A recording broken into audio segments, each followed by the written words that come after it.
그래서 2차전지 관련주가 약세를 보이더라도 하락은 좀 제한적이고 기술적 반등이 나올 것으로 그렇게 예상하고 있고요. 여기서 기관 투자가든 뭐 외국 투자가든 마찬가지입니다. 세력이든 다시 한번 끌어올릴 가능성이 많다는 거죠.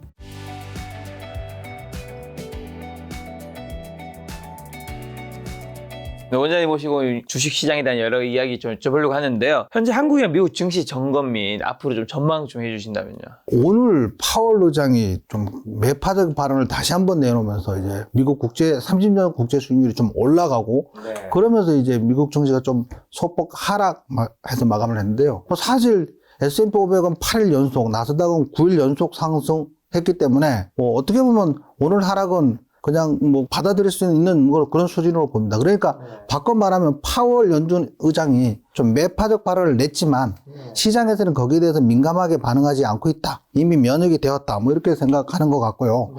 그 다음에 이제 지난주에 발표한 고용 보고서가 조금 부진하게 나왔어요. 그렇죠. 부진하게 나오면서 이제 국제 수익률도 좀 많이 내렸었고요. 그러면서 이제 실업률도 시장에서 3.7% 정도 예상했는데 3.9% 나오면서 실업률 좀 높게 나오면서 야, 이제 기준금리 인상은 물 건너갔다. 더 이상 기준금리는 없다고 시장이 이제 거기에 대해서 그렇게 생각을 믿으면서 증시가 계속 상승했던 걸로 보여집니다. 이제 문제는 우리나라 증시인데요. 우리나라 증시가 이제 연초부터 2차전지 관련주들이 상승세를 주도하면서 굉장히 많이 상승을 했지 않습니까? 예를 들면 에코프로가 10만 원에서 이제 150만 원까지 상승하기도 하고 뭐 그래서 굉장히 많이 상승했는데 그것들이 7월 10일인가 그 이후부터 계속 하락을 주도하면서 우리나라 증시가 지금 맥을 못 추고 있거든요. 그러다가 이제 지난주 공매도 금지 소식이 나오면서 이번 주 월요일 날 코스피가 5% 급등하고 코스닥이 7% 급등하는 그런 랠리를 펼쳤는데 또 안타깝게도 그 뒤로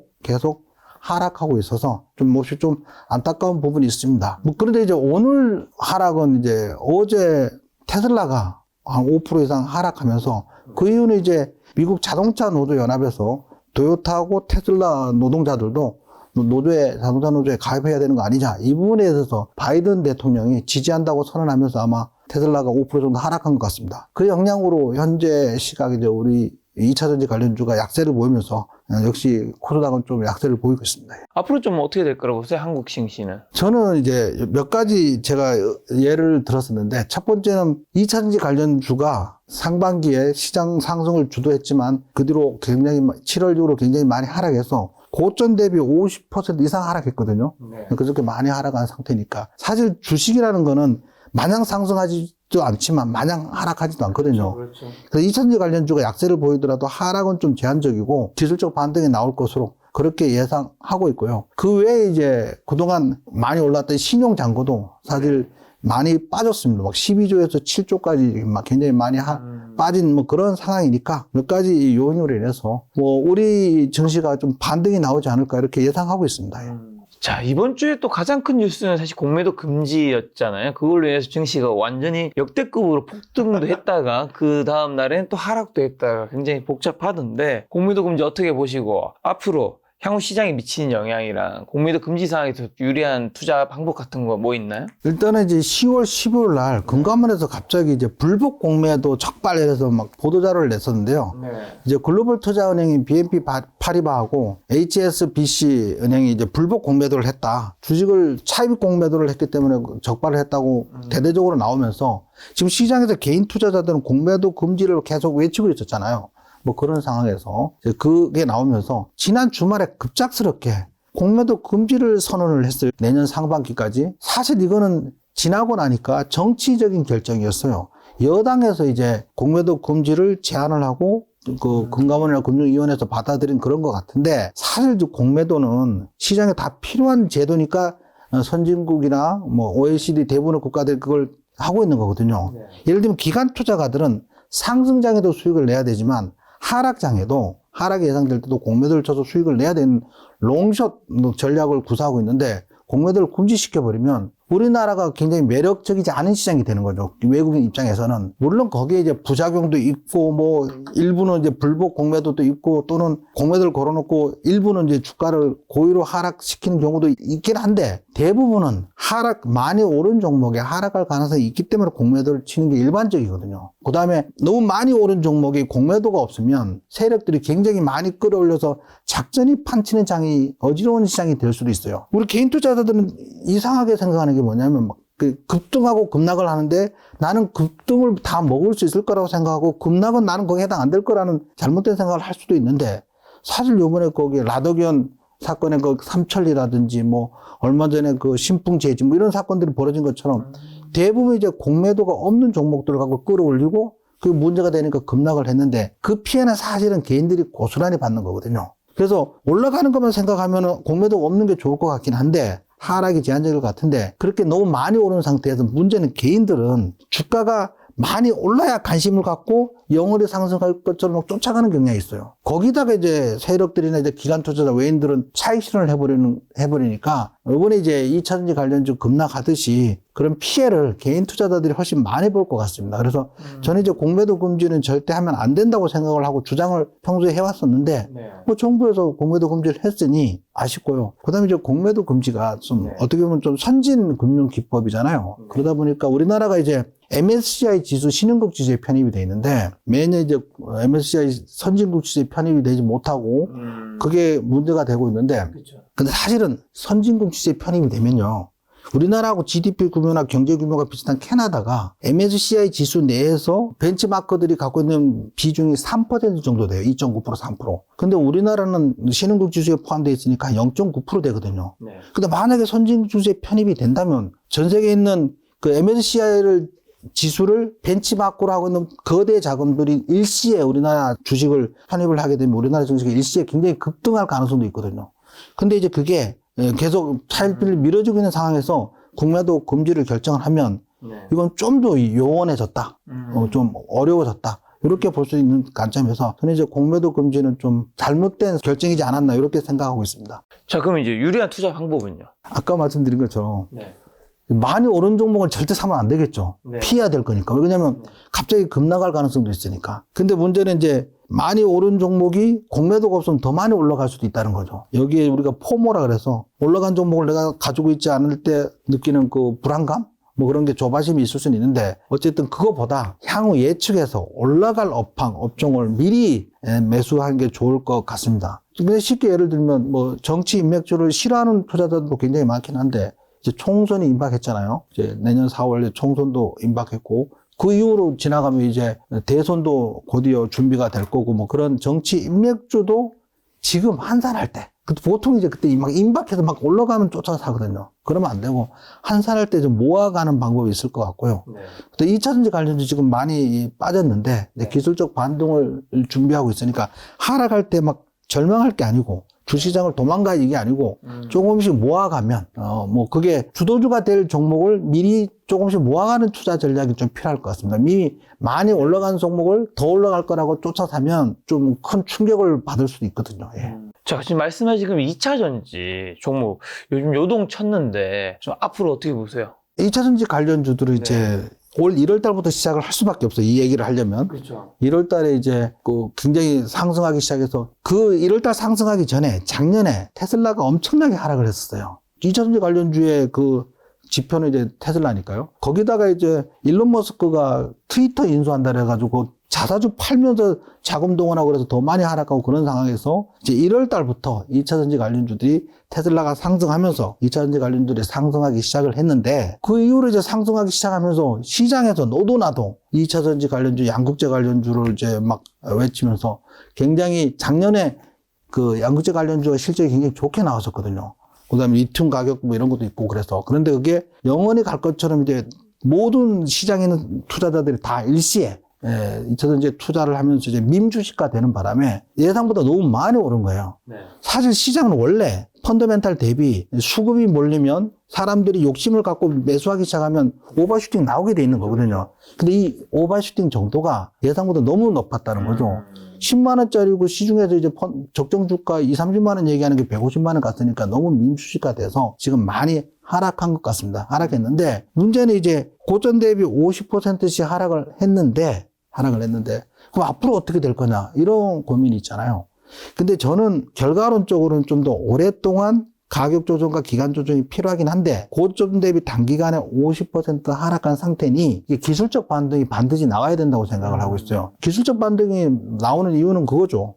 이 여기까지 굉장히 고점까지 끌어올린 세력이든 개인이든 그다음에 외국인 기관 투자가든 이들이 팔았을 거 아니에요. 파니까 뭐 공매도를 치든 팔았으니까 이제 주가가 고점 대비 50% 떨어졌는데 정리하지 못한 물량이 있을 거 아니에요. 이 사람들이 이 세력들이 갖고 있는. 여기도 기관 투자가든 뭐 외국인 투자가든 마찬가지입니다. 세력이든. 그럼 이들이 이거를 나머지 털려면 지금 계속 팔면 계속 싸게 팔아야 되니까 다시 한번 끌어올릴 가능성이 많다는 거죠. 매수세 들어오고 끌어올리고 그러면 총 낙폭 대비 50% 정도 상승하면 그때 개인들은 또다시 이제 열강할 수가 있거든요. 다시 한번 상승하나 보다 원래 2차전지는 이런 거야 그렇게 하고 한호할 수도 있는데 그때 차익 실현할 가능성이 높다. 그래서 저는 이 기술적 반등이 나올 확률이 매우 높고 나온다면 추가 매수 구간보다는 이제 보유 물량을 좀 축소하는 그런 전략적인 구간이라고 생각하고 있습니다. 그게 좀 현명할 것 같습니다. 그런 투자가. 그때 좀 차익을 실현하고 좀 탈출하는 게 낫다고 네네. 보시는 비중을 좀 축소시키는 게 중장기적으로는 당연히 좋은데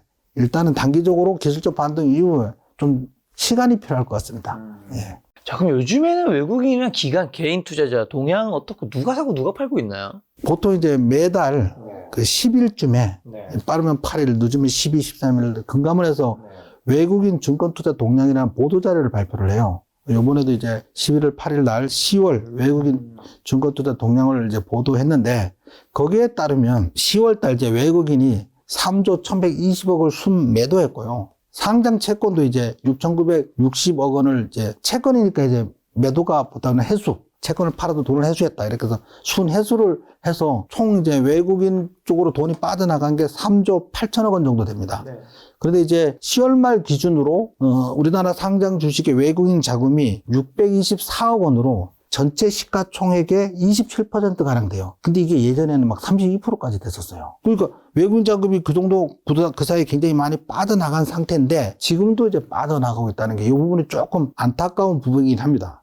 채권도 굉장히 많이 빠져나가고요. 그래서 지난 분기 이제 8월, 9월, 10월 3개월을 통합해 보면 주식에서는 거의 6조 원 정도 외국인이 순 매도했고요. 채권도 그 3개월간 거의 1조 7천억 원 정도 순 회수, 주식으로 따지면 매도한 셈인 거죠. 그래서 이제 제가 평소에 예전에 우리 수강생들한테 하던 얘기가 있었어요. 원래 외국인은 주식을 팔아서 채권을 사고 채권을 팔아서 주식을 그렇게 하는 경향이 있는데 동시에 매도가 나간다면 그게 한 달이 아니고 3개월 이상 주식도 순매도가 이어지고 채권도 순매도가 이어진다면 여기서 말하는 순회수가 이어진다면 그때는 우리나라 시장 경기에 대해서 좀 주의를 해야 되고 조심해야 된다. 이렇게 얘기를 한 적이 있었거든요. 근데 이제 지금 3개월 연속으로 이제 채권과 주식에서 동시에 순매도가 나와서 조금 염립스럽긴 합니다.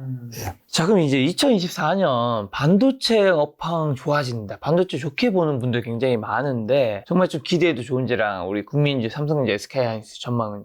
우리나라 주식시장에 돈이 제한적이니까 2차전지 관련들이 막 급등할 때 모든 수급이 2차전지로 몰려갔거든요. 그러면 그의 대부분의 종목들은 실적이 나쁘지 않은데도 불구하고 소외돼서 주가가 좀 많이 약세를 보일 가능성이 많아서 굉장히 약세를 보였던 것 같고요. 그런 도중에 이제 삼성전자 D램 가격이 계속 하락하고 있으니까 메모리 가격이 계속 하락하고 있어서 굉장히 고민하다가 지난 5, 6월 달에 이제 감산을 결정하면서 그때부터 삼성전자와 SK하이닉스가 반등하기 시작을 했습니다. 반등을 시작했는데 그러고 나서 이제 3분기 말부터 이제 전 세계 반도체 시장에서 메모리 반도체가 수요가 더 늘어나고 공급이 부족한 그래서 메모리 반도체 가격이 상승한다 그랬는데 그게 상승이 지금 서서히 나타나고 있어요. 메모리 반도체 가격이 상승하고 있으니까 반도체 업황 자체는 굉장히 앞으로 좋아질 거로 예상되는데 여기서 삼성전자는 하이닉스하고 좀 구분돼야 되는 게 삼성전자는 반도체 업황에 따라 움직이기보다는 환율 따라 움직이는 경향이 많아요. 왜냐하면 외국인 투자가들은 환율에 따라서 환율이 상승하면 환차손이 예상돼서 우리나라 주식을 막 팔고 우리나라 주식을 팔면 시가총액이 가장 크고 유동성이 풍부한 삼성전자 주식을 파는 거거든요. 반도체 업황이 좋더라도 삼성전자를 팔아. 뭐 그런 경향이 있어서 환율을 먼저 봐야 될 것 같습니다. 그런 상황에서 지금 환율이 마냥 하락한다고만 볼 수 없어.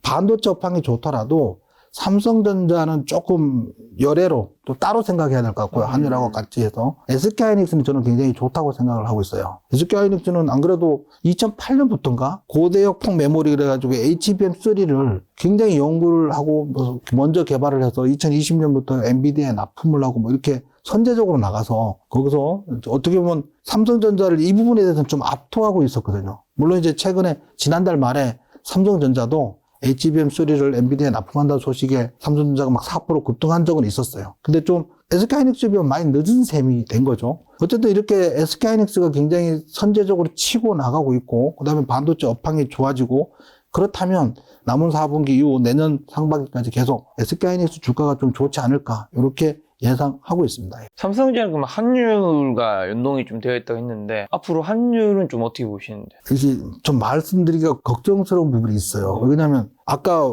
외국인이 우리나라 주식을 순매도하고 채권을 순매도했잖아요. 네. 이게 계속 이어진다면 환율은 하락하지 않을 가능성이 많죠. 올라갈 확률은 오히려 더 많은 거죠. 왜냐하면 외국인들이 주식을 팔아서 달러로 바꿔가야 되니까. 그렇게 되면 좀 더 외국인 순매도가 멈추는 그 타이밍을 좀 봐야 될 것 같습니다. 그 순매도를 멈추고 뭐 그렇게 되면 그때부터 환율이 좀 안정을 찾아가고 그러면 삼성전자 주가도 올라갈 걸로 보이고 네. 지금 현재로서는 그게 언제 외국인 순매도를 멈출 것이냐 이거 판단하는 게 지금 좀 시기상조 같아요. 시간을 좀 더 두고 봐야 될 것 같습니다. 자, 그럼 개인 투자자분들 반도체 투자한다면 어떤 종목에 좀 관심 가지면 좋을까요? 뭐 아까 말씀드린 것도 첫 번째 이제 SK하이닉스 사면 굉장히 좀 좋을 걸로 예상되고요. 네. 근데 이제 반도체 투자는 이제 기본적으로 제일 먼저 하는 게 관련주들 있잖아요. 그 삼성전자나 하이닉스에 납품하는 관련주들 중에 제일 먼저 이제 반도체 장비주, 그 다음에 반도체 소재주, 그 다음에 후공정주 뭐 이렇게 가는 건데 요즘은 이상하게 장비주가 먼저 가야 되는데 소재주가 먼저 올라가는 경우도 있고 막 그러더라고요. 순서가 약간 예전처럼 그런 어떤 규칙, 패턴에 따르는 게 아니고 상황에 따라서 그때그때 좀 다른 경향이 있습니다. 어찌됐든 반도체 소재주로는 이제 뭐 동진 세미캠이라든지 이녹스 첨단 소재 이런 것들 좀 관심을 가지면 좋을 것 같고요. 반도체 장비주라면 지금으로 따지면 이제 그 유진테크하고 하나마이크론 이런 거 굉장히 많이 올라 있어요. 주성 엔지니어링, 하나마이크론, 유진테크 이런 장비들은 많이 오른 상태니까 많이 올라간 종목을 추격 매수하는 건 조금 부담스럽고요. 원익 IPS나 테스 뭐 이런 것들이 많이 올라가지도 않고 조금씩 상승하고 있는 중에 있으니까 가격 면에서 좀 메리트가 있지 않을까 이렇게 생각됩니다. 자, 그러면 이제 올해도 남은 거 이제 2개월도 채 안 남았고 내년 상반기 유망세터 좀 어떤 주식 사야 될까요, 지금은? 지금 우리가 가장 관심을 가져야 될 거는 이제 첫 번째는 아까 반도체에 관련돼서 이제 충분히 말씀을 드렸고요. 그 다음에 관심 가져야 되는 거는 저는 이제 그 건설주를 관심을 좀 가져야 될 것 같아요. 건설주가 예상보다 많이 안 오르고 있는데 사우디하고 MOU 체결도 하고 그 계약도 수주하고 네옴시티 뭐 더 라인 건설 뭐 이런 것도 관련돼서 사우디하고 계약도 맺고 있지만 이제 가장 결정적으로 이제 러시아의 우크라이나 전쟁이 있지 않습니까? 이게 사실 언제 끝나도 이상하지 않거든요. 끝난다 하면서 계속 이어지고 있는데 얘가 어느 순간 이제 휴전할 거야. 또는 이제 전쟁 끝날 거야. 이렇게 되면 그다음부터는 이제 그 재건 관심을 가져야 되니까 우크라이나 재건 관련주로 이제 건설주, 중장비주 뭐 이런 것들이 있을 수 있으니까요. 건설주가 관심을 좀 가져야 될 것 같고 지금 하마스가 이스라엘을 공격하면서 이스라엘이 지금 가자 지구의 하마스를 전멸시키겠다고 막 지금 시가전을 펼치고 있지 않습니까? 그러면 이제 이게 오래 가지 않을 것 같고요. 뭐 그렇게 전면적으로 밀고 들어가니까 오래 가지 않을 것 같고 그러면 거기가 끝난다면 팔레스타인 가자 지구 재건 관련돼서 역시 또 건설주가 관심을 가져야 될 것 같아서 지금 건설주가 지금 많이 오르지 않은 상태에 있는데 지금부터 관심을 가지는 게 좋을 것 같아요. 건설주는. 자꾸 사모으는 거죠. 조금씩. 네.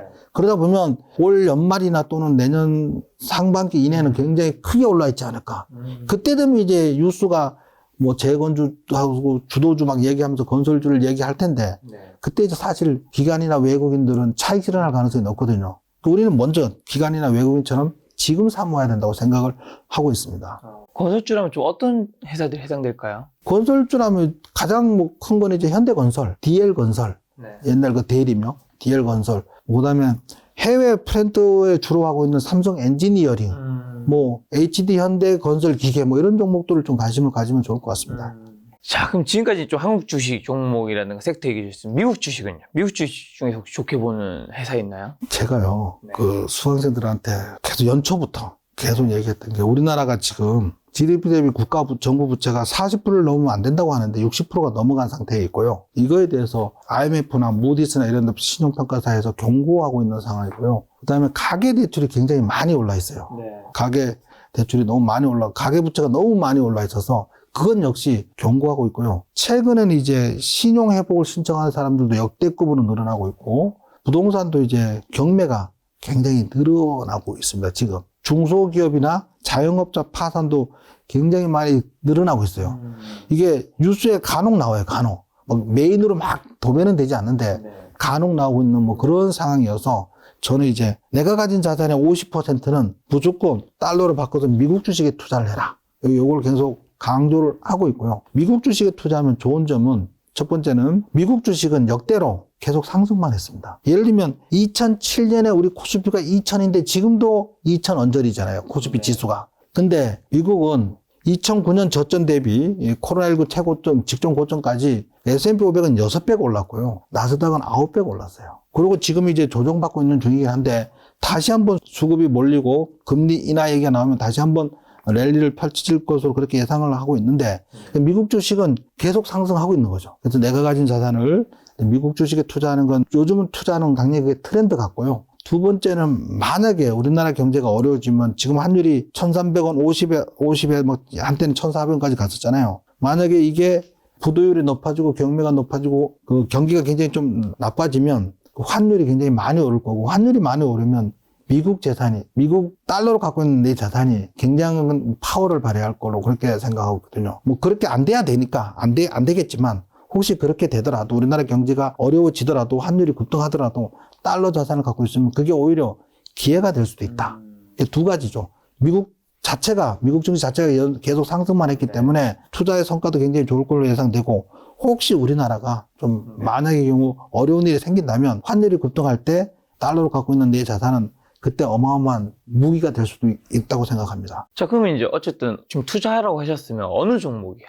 저는 미국 주식은 일단 기본적으로 첫 번째는 엔비디아하고 두 번째는 테슬라. 이 두 종목에서 제가 2020년 때부터 우리 수강생들한테도 굉장히 강조하고 있고 지금도 매주 토요일마다 통합시장을 하면서 글로벌 시장을 제가 해석하고 해드리는데 테슬라하고 엔비디아 얘기는 꼭 업그레이드된 뉴스를 계속 전달해 드리고 있거든요. 그래서 당연히 지금 엔비디아에 들어가는 그 슈퍼칩이 인공지능, 자율주행 뭐 모든 게 최신에 다 들어가잖아요. 이게 예전으로 돌아가면 1900년대에 철도가 깔리기 시작했고 철도 때문에 철강산업이 발달했고 자동차가 만들어지기 시작하면서 정유산업이 발달했잖아요. 지금 시기에는 1900년대 철강, 정유, 자동차 이런 것처럼 지금 엔비디아나 이거는 그때로 돌아가면 그런 성장주라고 그렇게 보고 있는 거죠. 어차피 지금 로봇도 더 많이 늘어날 거고요.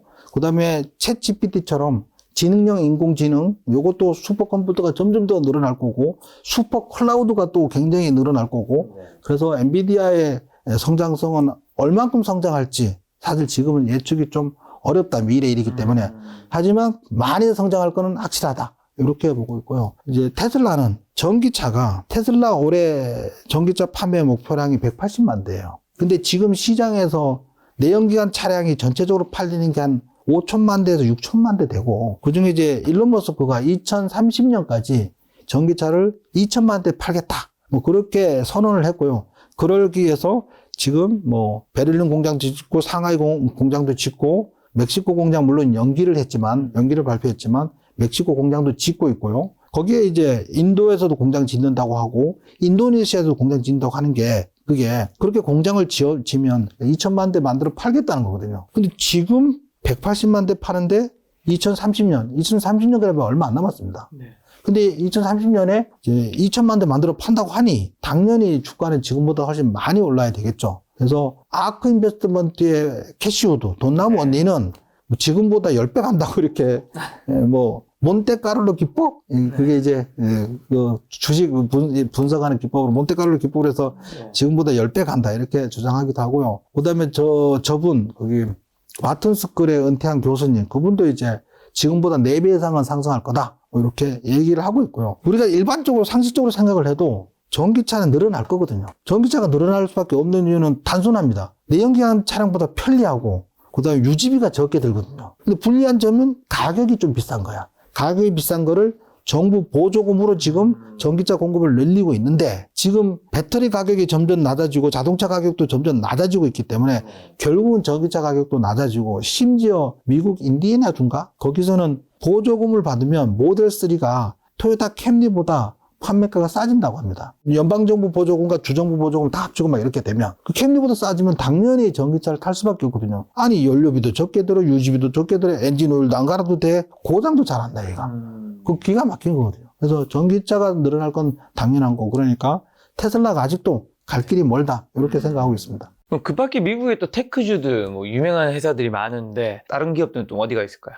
우리가 이제 애플, 구글, 마이크로소프트, 메타, 아마존 뭐 이런 것들 있잖아요. 많죠. 이렇게 이런 것들이 있는데 저는 이제 애플과 삼성전자를 예를 들어서 무슨 말씀을 드리고 싶냐면 얘들은 성장을 할 대로 성장을 해서 더 이상 성장하기에는 파격적으로 성장하기에는 한계가 있을 만큼 많이 성장을 했다고 보는 거죠. 뭐 아이폰 사용하는 사람들이 지금보다 훨씬 더 폭발적으로 늘어날 리는 없잖아요. 늘어날 만큼 늘어났고 사용하는 사람 대부분 사용하고, 그 다음에 구글도 유튜브를 사용하는 유저들이 지금 폭발적으로 늘어나서 전 세계에 있는 수많은 사람이 유튜브를 사용하고 있는데 여기서 또 폭발적으로 늘어날 확률이 적다는 거죠. 그래서 이런 것들이 뭐 메타나 뭐 마이크로소프트나 다 마찬가지인데 이런 것들이 굉장히 매달 현금이 착착 들어오는 굉장히 안정된 기업이긴 한데, 그래서 투자금이 많은 사람이 투자금 여기서 뭐 한 10억 뭐 이상 되는 많은 사람들이 배당을 노리고 배당을 바라고 안정적으로 투자를 하고 싶은 사람은 애플, 구글 이런 것들을 투자하는 게 맞는데 우리처럼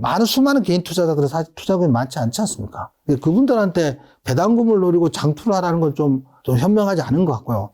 이런 분들한테는 성장성이 눈에 당장 예상되는 엔비디아나 테슬라 이런 종류의 투자라고 하는 거죠. 절대 뭐 애플이 나쁘거나 구글이 나쁘거나 마이크로소프트, 메타가 나쁘다는 게 아니고, 메타가 이제 페이스북인데 가입자가 지금보다 갑자기 급증할 확률은 적잖아요. 뭐 가입할 사람 대부분 가입을 했으니까. 그렇죠. 넷플릭스가 그걸 여전히 보여주고 있잖아요. 뭐 요번에는 실적이 좋게 나와서 상승하긴 했지만 그동안 가입자가 감소하는 것 때문에 넷플릭스 주가가 떨어진 적도 있고 뭐 그런 것처럼, 물론 10년 중 가면 뭐 50%나 100% 상승을 하겠지만 엔비디아나 테슬라처럼 성장성, 지금 막 폭발적인 성장성 기업만큼 상승세는 약할 거다. 그러니까 엔비디아나 테슬라 같은 성장성 기업에 투자해야 된다. 이게 제 의견입니다. 예.